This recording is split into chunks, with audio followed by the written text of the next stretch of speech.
Jai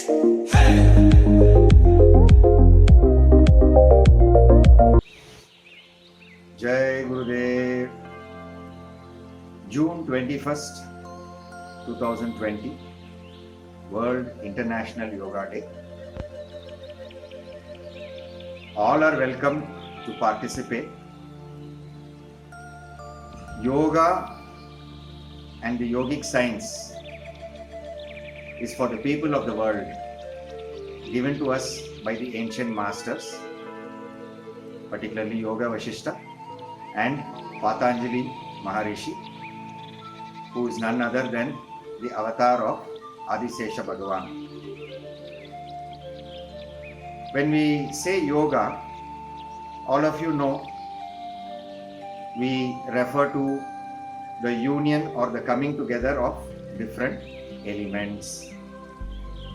Some of the people in the world believe or are told to believe that yoga is a cult or it belongs to a particular form of a belief system, or that there are certain chants during yoga which is forbidden by our rules and norms. Well, we respect that, but the truth is universal.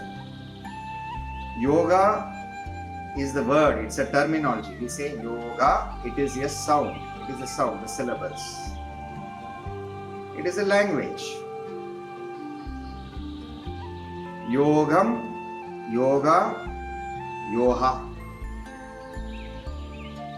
It is just a sound. Suppose you did not know the meaning of this particular term, would you still have an objection to it? Do we have an objection towards going to the gym to do an exercise or a workout or play badminton? Suppose I say badminton. Do you think badminton belongs somewhere else? I say tennis. So tennis belongs to something else and we are not supposed to practice tennis or play tennis. Or we talk about a dish. See, I say milk, or in Hindi doodh, or in French la lait. These are just sounds. But what is yoga? It is a science of creative intelligence, as pointed out by Mahesh Yogi. An art of living, as told by Sri Sri Ravi Shankar and his guru. And there are so many other ways in which this great ancient science is packaged and brought to you. But what is my message, or what I would like to ask you is, how can we practice something? How can we learn something and decide that it is right or wrong even before trying? So my point is, a scientist will try something and reject it if it is false or if it is wrong. Those who are in the field of a belief system, those who feel that the universe is part of them and they are part of the universe, are welcome to try this out. Try it out and then say, well, this doesn't fix with my culture or with my belief system, therefore I reject. That is more logical. But even without trying, to fall for a conclusion means we just follow certain rules or what someone asks us. And I say, that is a cult. A cult is something that is not ready to investigate, that is not ready to listen, that is not ready to hear argument or reason. That becomes a cult.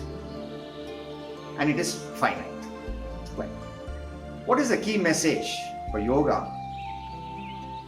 See, you might have heard about the koshas, and we say that there are 5 koshas.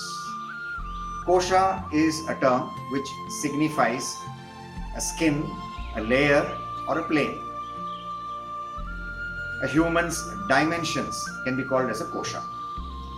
So there are 5 koshas, like the 5 fingers, and you have the Annamaya kosha, which is the body, and all those things related with the body, which is food, your exercise, so on and so forth. The second kosha we say is the pranamaya kosha, which is the energy kosha, which is related with air, the prana, or even water. Third being the manomaya kosha, which is the kosha what we know as psychology, that with the mind and the consciousness, the subconsciousness, so on and so forth. The fourth kosha is Vijnanamaya kosha. Vijnanamaya kosha means science, knowledge about the laws of nature. You drop an object, that's gravity. You let go an object in space, it floats. So this is Vijnanamaya kosha, means all those laws of nature form the fourth kosha. The fifth kosha is Anandamaya kosha, which is the kosha of bliss. By bliss, what we say is existence, happiness, exhilaration, prosperity, health, flowering, flowering, happiness, joy, humor, goodwill. All these things form part of the Anandamaya kosha, which is represented by existence. The whole existence. You see the trees, or you see fishes, you see the whole existence. You are able to take a fruit from the tree and you enjoy the taste of the fruit. Existence, that is Anandamaya kosha, and it goes on. Now, the message I want to leave you with is, those who want and those who are in yoga practice, please pay attention to your Manomaya kosha, which is the kosha of your mind. Actually, in yoga, don't compete with others. There is no need for a shoe flower to compete with a rose, or a rose with a lotus.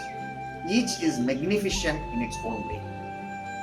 So the concept of a competition, when it arises, it disturbs the mind. It is like, why would you want to look at a beauty magazine that makes you feel ugly? So once you bring in that feeling of ugliness, a sense of incompleteness, and then that is where we move out of the yogic play. So International Yoga Day, all those who are practicing, whatever you can, how much ever you can, for whatever duration, please give it a try. You can look at others to appreciate, but stop comparing that they are able to do better and we are not able to do better. Now, because yoga is not just the physical postures, it is not just back bending or neck twist or an arm twist. It's just not that. When we say yoga, it is the body gets activated, you have the pranamaya getting activated, which is your breathing, and the manomaya kosha should be at peace, in content. Feel contented with whatever you have and how much ever you can do. No comparisons, no competition in yoga. In fact, my masters used to say, the moment you try to compete in yoga, you move out of yoga. You go into an ordinary plane. So that is my message for all of you. Thanks for being with us, and wish you a happy Yoga International Day. Please join all of us. Join with the Prime Minister of India. I think it happens to be a solar eclipse, but wherever you are, stay indoors and you can practice yoga. Welcome. Thank you.